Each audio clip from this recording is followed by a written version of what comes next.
How's it going, everybody? Welcome to my channel. If you're new here, my name is Liam and I am a guitarist and DIY music producer from New Jersey. I write and produce music for my two bands, When Flying Feels Like Falling and Decimate, so if you are interested in heavy music, I will leave a link down below so you can check them out. Now that I've briefly introduced myself, let's get right into what you guys are here for, my budget/minimalist home studio.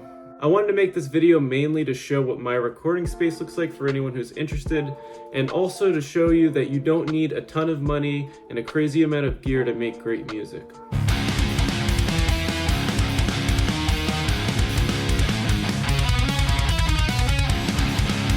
I've met a good amount of people over the years who have told me that they really want to get into making music, but they don't have the money or resources to do so. And if you have a computer and $100 to spare, I really think it's possible to get started pretty quickly. So to begin, I wanted to kind of just give you guys a quick overview of the setup in its entirety. Here you can see I have my desk and all of my music equipment set up in the corner of my room. From this corner, we can kind of get a good glimpse of everything else. Of course, as stated in the title, this is my bedroom, hence the bed. And around the room I just have some posters of bands that really inspired me. I really do like the idea of keeping inspiration in my living space. Over here I have a little CD stand that I built that has a bunch of CDs and records that I collected over the years. Over here I have a little nightstand next to my bed with a couple of model cars. The one on the right is almost an exact replica of my car in real life. And then just behind that is my walk-in closet, which has a great amount of space for my guitars to keep them neatly tucked away when I'm not playing. I also keep some of my extra pedals as well as repair equipment back here. So this little space works very nicely for storage. So now that I've given you guys kind of an overview of the room, we're gonna move on to the setup itself. I love this 2-story desk that I bought on Amazon. I believe it was about 130 bucks. I built it myself. It was super easy to put together, and I love that it has 2 stories to get my monitors up in the air, kind of level with my ears. This leaves a lot more room on the desk to store my equipment, and it's also just a lot more comfortable for me to work on. Everything here is powered by an HP Pavilion 15-inch gaming laptop, and I pretty much just converted it into more of a desktop setup. Laptops are really great for the versatility of being able to work on music on the go, but for me personally, I spend most of my time at home working at my desk, so I just decided to kind of use it as more of a desktop. So just below my computer monitor is my audio interface. This is what I'd probably consider to be the heart and soul of my setup. This is the Focusrite Scarlett Solo. I've had this interface for about 5 years now, and it has served me incredibly well. It has a 1/4-inch input as well as an XLR input, so I use it to record all of my guitars as well as my vocals. I highly recommend this product for anybody who's just getting into producing music, as it's super easy to use and set up. Moving forward, I have these Mackie CR3X studio monitors. I believe these are going for about 80 bucks right now on Sweetwater. I've used these on just about all of my mixes up until this point, and I highly recommend them for anybody who's just getting started making music. On the left side of my desk, I have the Akai MPK Mini MIDI keyboard.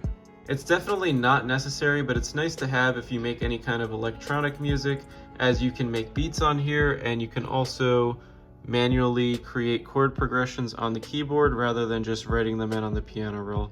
Personally, I like to write them in. I find it to be a little bit quicker because even if I am creating them on here, I'm probably going to go back and edit them to be in time anyway. But I have used it for a few songs to write synth parts, so it gets some use. It's just more one of those things that's nice to have. Next up are my microphones. I do the majority of my recording on this Scarlett SP150 condenser mic. I bought this in a bundle at Guitar Center with the SP130 for about 100 bucks, and all in all, they're decent microphones. So the SP150 up here is the large diaphragm condenser, and then on the floor down here, I have the SP130, which is the small diaphragm condenser that came in the package, and it also came with this nice travel case. If you're on the road and you want to take the microphones out and make sure they're safe, this is pretty cool to have, and for the money, the value is pretty good. My one critique with these microphones, however, is that they are pretty noisy.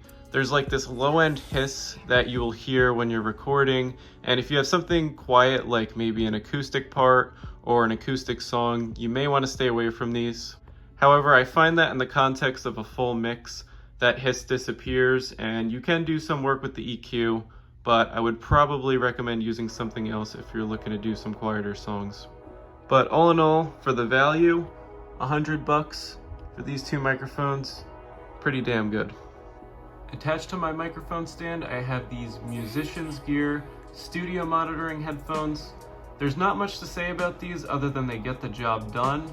I don't like to wear them for long periods of time as they're not very comfortable, but I believe they're only about $20-25, and in a pinch, if I'm recording vocals or a guitar part that I really want to nail down and I'm trying to eliminate any string noise, it's pretty cool to have these. Right beside my setup here, I actually have my guitar rig. This is what I use for any live performances and most of the time when I'm just jamming and practicing in my room. I'm not going to go super in depth in this video because this is more of a production setup, but it is a Boss Katana 100-watt head that is powering everything. If you'd like to see a video on the specifics of this setup, let me know and I can definitely make that happen. So last but not least for this production setup video is my DAW. My weapon of choice is Cakewalk by BandLab. When I started out mixing, I was a huge fan of GarageBand, but I felt that I kind of outgrew the platform. I also liked FL Studio, but I found that it was a little too hip-hop and electronic music oriented for me. So Cakewalk kind of felt like the perfect middle ground between the two. It had a pretty familiar user interface. Cakewalk has been in the game for a super long time in terms of digital music production. I've been using the platform for about 5 years now and I absolutely love it. The best part about this software is that it's completely free to use and there is no licensing or track restriction like some other platforms like Reaper will have, where you get to a certain track limit and then you can't record anymore. Although I have downloaded tons of VSTs over the years, this software comes with literally every stock plugin you could possibly need to start making music, and they're all really great quality. There's also a ton of really great tutorials on YouTube on how to get started with Cakewalk if you're somebody who's new to music production. One of my favorite channels to go to is Creative Sauce. So that is going to wrap everything up for this video. I hope you guys enjoyed my budget/minimalist music studio tour. I hope this inspired some of you to get out there and build a home studio and start making music. If you guys have any questions about any of the gear or software I used in this video, feel free to leave a comment down below, and I will also leave links to everything in the description that I purchased as part of this setup if you're interested in purchasing as well. Thanks for watching, and I will see you guys next time.